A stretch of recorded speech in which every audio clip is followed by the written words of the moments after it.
What if I told you that America's most famous ode to tequila had nothing to do with tequila at all? The song that launched a billion-dollar empire, inspired thousands to abandon their office jobs, and created an entire lifestyle philosophy was hiding its true meaning in plain sight. Let's wind the clock back to 1977, when a struggling musician turned a bizarre mishap in a Mexican bar into cultural history. This isn't just dinner, dear viewer, it's drama. Jimmy Buffett was not always the king of island escape that we know today. Before the restaurants, before the merchandise, before the devoted parrot heads, there was just a man with a guitar who'd been dropped from his record label. In the culinary annals of history, necessity has often been the mother of invention. The sandwich was created for a gambling earl. The popsicle was discovered by accident.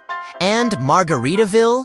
It was born from a perfect storm of failure, tropical weather, and good old-fashioned American marketing genius. Picture this: Key West, Florida, 1976. Jimmy Buffett had just been dropped from his record label after a string of albums that barely made a ripple in the vast ocean of American music. His career was floating adrift, much like the protagonist in his future hit song. Buffett found himself in this paradise, not as a successful musician, but as a man trying to figure out his next move. The story goes that after a particularly rough show in Austin, Texas, Buffett and his band stopped at a Mexican restaurant. As the tequila flowed, inspiration struck, but not in the way you might imagine. Born in Mississippi and raised in Alabama, Buffett wasn't a native islander by any stretch. Before his tropical transformation, he had worked as a billboard correspondent and even played in a country band. His journey from landlocked musician to beach bard wasn't just a career change, it was a complete reinvention of identity. And that, dear viewers, is where our culinary connection truly begins. Because reinvention is the secret ingredient in many of history's most beloved recipes.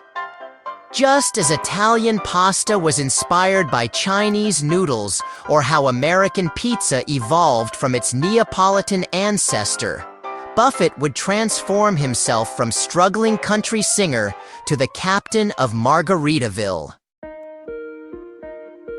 Now, here's where it gets interesting. The popular belief is that Margaritaville celebrates carefree island living and tequila-induced bliss.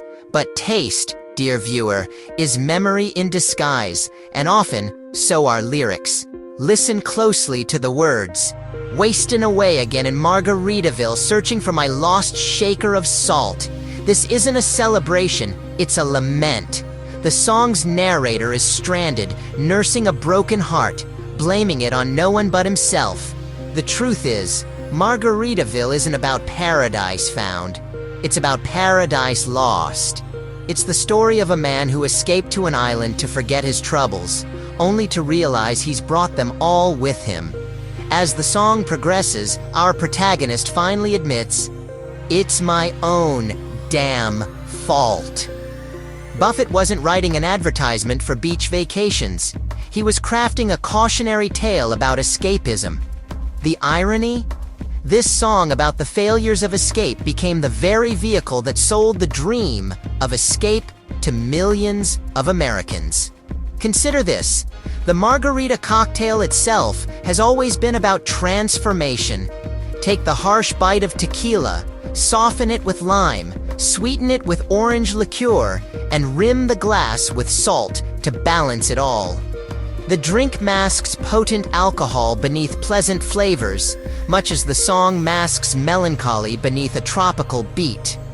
The earliest recipes for margaritas date back to the 1930s and 40s. Some claim it was invented at Rancho La Gloria, near Tijuana, for a customer allergic to all spirits except tequila.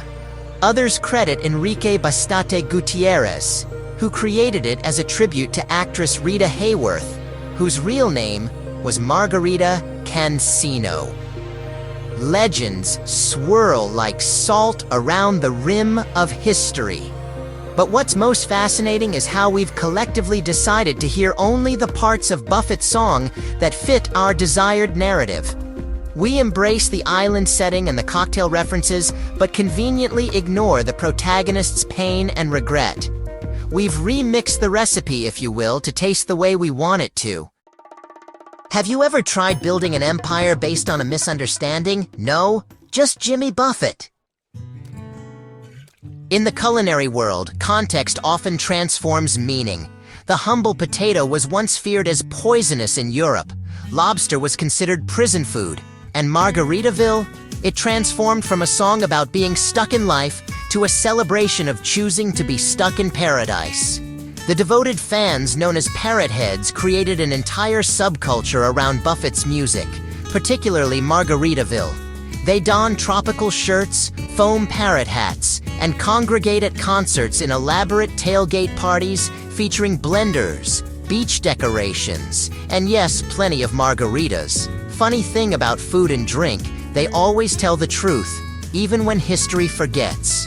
The margarita itself has contested origins. Some claim it was invented for a Ziegfeld showgirl named Marjorie King. Others credit Mexican restaurant owner Carlos Herrera, who created it for customer Margarita Henkel in 1938. But the Margaritaville in Buffett's song isn't even a real place. It's a state of mind. A fictional location that became so powerful in American consciousness that people now vacation at real resorts named after this imaginary place. What's particularly fascinating is how the Margaritaville concept spread far beyond its tropical roots. You can now find Margaritaville resorts in places like the mountains of Tennessee and the deserts of Nevada, locations that couldn't be further from the song's coastal setting. The essence has been distilled and transported, much like how foreign dishes adapt to new countries while maintaining their perceived authenticity. This pattern repeats throughout culinary history. Italian-American spaghetti barely resembles its Italian ancestors. General Tso never tasted his famous chicken. And fortune cookies? They're an American invention that most Chinese people wouldn't recognize. Yet we embrace these cultural adaptations as authentic experiences. Similarly, the authentic Margaritaville experience has little to do with Buffett's original song. It's an Americanized, sanitized version of island culture, one where the troubles really do melt away, unlike in the song where they follow you to paradise. At first glance, this looks like your average business success story, but buried within it, a revolution, a reinvention, a rescue story wrapped in salt and lime. Jimmy Buffett created what marketers now call lifestyle branding before it had a name. He wasn't selling music, he was selling an attitude, an aspiration, an escape, and he did it by turning his biggest hit inside out. Margaritaville wasn't about margaritas, it was about regret. But Buffett's genius was recognizing that people didn't want the song's actual meaning. They wanted the feeling it evoked of beaches, relaxation, and leaving troubles behind. This isn't just dinner, it's identity. The Margaritaville brand doesn't sell food or drinks or hotel rooms. It sells permission. Permission to relax, to take it easy, to imagine yourself on a permanent vacation. And Americans have been buying it by the shakerful for over 4 decades. What Buffett understood instinctively is something that great chefs have always known. People don't just consume food and drink, they consume stories. Think about it. Would champagne taste as special if it weren't associated with celebration? Would birthday cake be as sweet without the tradition behind it? The Margaritaville empire expanded far beyond what anyone could have imagined, from frozen food lines to retirement communities literally called Latitude Margaritaville.